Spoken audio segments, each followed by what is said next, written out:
Las Islas Galápagos también son muy especiales porque los mismos procesos evolutivos que observó Darwin hace nada, pues nosotros podemos ir allí y ver exactamente los mismos procesos evolutivos que él vio. Vemos las diferentes tortugas que varían de una isla en otra porque han tenido que evolucionar de manera aislada en distintos lugares. Entonces es que se puede apreciar, o sea, cualquier biólogo que sepa un poquito sobre evolución es que es emocionante porque se convierte en Darwin en esos momentos, ¿no? En medio del Océano Pacífico, a 972 kilómetros de la costa de Ecuador, se extiende el archipiélago de Galápagos. Un conjunto formado por 13 islas grandes, 6 medianas y 215 islotes, cuyo excepcional trazado geológico y su concentración, singularidad y diversidad de flora y fauna lo convierten en un auténtico tesoro natural, catalogado como Patrimonio de la Humanidad y Reserva de la Biosfera. Un lugar mágico que serviría de base para la obra magna del naturalista Charles Darwin e inspiraría al escritor y aventurero Herman Melville. Tras una conferencia sobre la materia en el marco del ciclo Encuentros con la Ciencia, organizado por profesores de la Universidad de Málaga, hoy en Tesis les invitamos a conocer diferentes aspectos de las Islas Encantadas de la mano de la profesora María del Mar Trigo.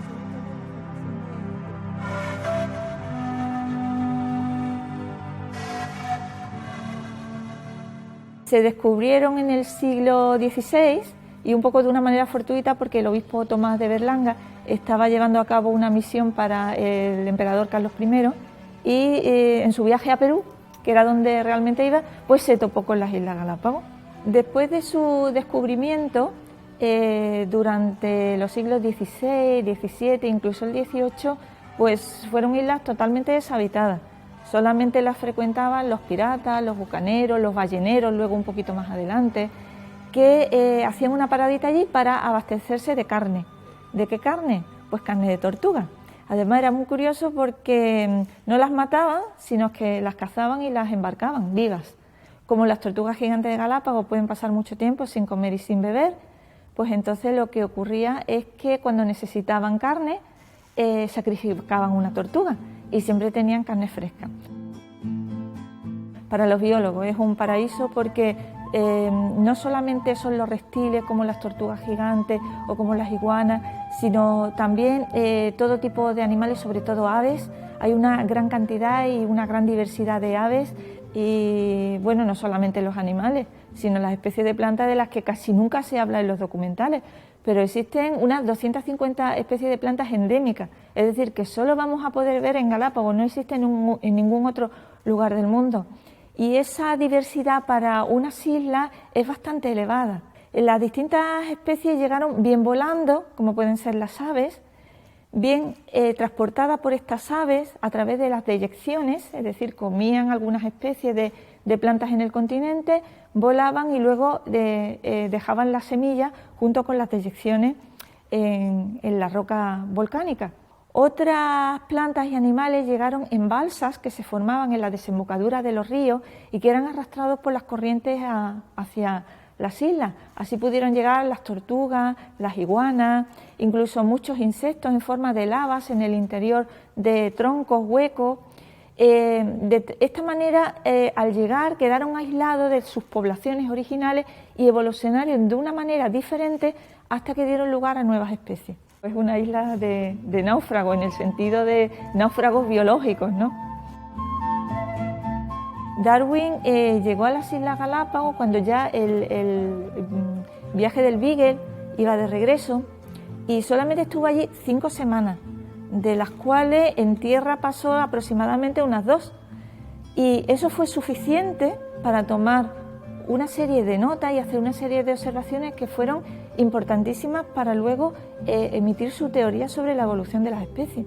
Fue allí donde Darwin se dio cuenta que no podíamos seguir con las ideas creacionistas, sino que a lo largo de la historia de la Tierra unas especies procedían unas a partir de otras porque se habían tenido que ir adaptando a distintos medios y eso hizo cambiar la mentalidad de la época. Eso en aquella época fue un auténtico bombazo, difícil de asimilar, pero al final lo asimilamos y sabemos mucho mejor de dónde viene nuestra especie, qué lugar ocupa dentro de la biosfera a nivel mundial y quiénes realmente somos nosotros.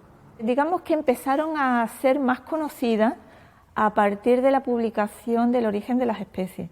Entonces, a partir de ahí ya se interesaron más científicos, fueron visitadas por zoólogos, geólogos, botánicos de distintos países, ya se fueron describiendo especies nuevas, ya se fueron percatando de la gran biodiversidad y la importancia que tenían las islas, y a partir de ahí ya el propio gobierno de Ecuador reclamó las islas para anexionarlo a su territorio, y ya empezó un poquito toda la política conservacionista.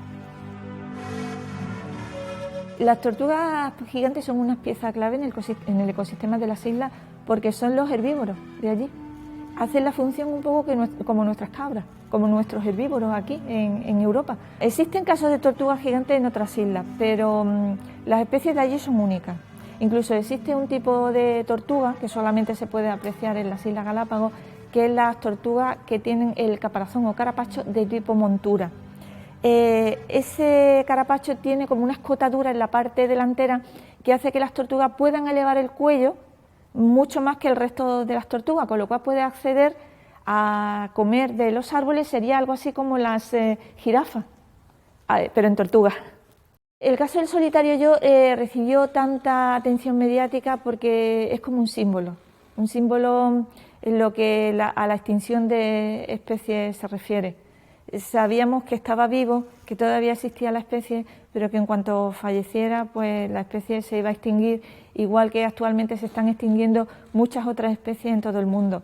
Entonces es como un símbolo, antes era un símbolo vivo, y ahora que está disecado y expuesto en el Parque Nacional Galápagos, sigue siendo un símbolo que nos advierte de que nos estamos cargando el planeta y que están desapareciendo muchas especies que nuestros hijos, nuestros nietos, nuestros descendientes ya nunca van a poder conocer.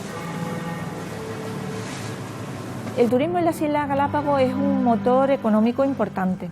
Lo que pasa es que el turismo allí está muy controlado. De hecho, solamente se pueden visitar independientemente, o sea, individualmente, las personas sin supervisión, algunos lugares de visita, y siempre bajo la supervisión de los guardaparques. Luego hay otros lugares, digamos que sería otro nivel de visita, en las que los grupos tienen que ir acompañados de un guía autorizado por el Parque Nacional Galápagos, y no se pueden salir de determinados caminos, de determinados senderos. Y luego ya existe otro nivel en el que determinados lugares, determinadas islas solamente se pueden visitar por motivos científicos y además con un permiso especial del Parque Nacional Galápagos. La verdad es que cuando yo digo paraíso, Islas Galápagos, a veces hablo de un paraíso amenazado, porque desde el momento en el que entra el ser humano ya no llega solo, llega con un montón de especies que se hacen invasoras, con un montón de animales que quieren criar allí y que también se vuelven salvajes y atacan a las especies originarias, las que son autóctonas de las islas. Entonces hay algunas islas que están bastante alteradas y que allí es necesario llevar una serie de planes de rehabilitación, de recuperación, que está haciendo que algunas especies se encuentren al borde de la extinción. Ahora tenemos dos proyectos. Uno es que el proyecto Galápagos Verde 2050, que tiene distintas vías de acción. Una de ellas es la de intentar recuperar especies autóctonas en lugares en los que el medio ambiente está bastante alterado. También intentar favorecer lo que es la agricultura sostenible para evitar que con las frutas y verduras que se traen del continente penetren especies foráneas que puedan hacerse invasoras, etcétera. Enseñarle a los nativos técnicas de cultivo en lugares desérticos viene porque las Islas Galápagos no tienen mucho suelo de cultivo porque son islas volcánicas. Entonces, claro, la misma tecnología que se utiliza para restaurar el medio natural se pone a disposición de ellos para que sus cosechas sean mejores, se puedan alimentar mejor, porque muchas veces frutas y verduras alcanzan un precio prohibitivo, de tal manera que las personas que viven allí en Galápagos no pueden acceder a comprar todas las frutas y verduras que ellos necesitarían para una alimentación adecuada.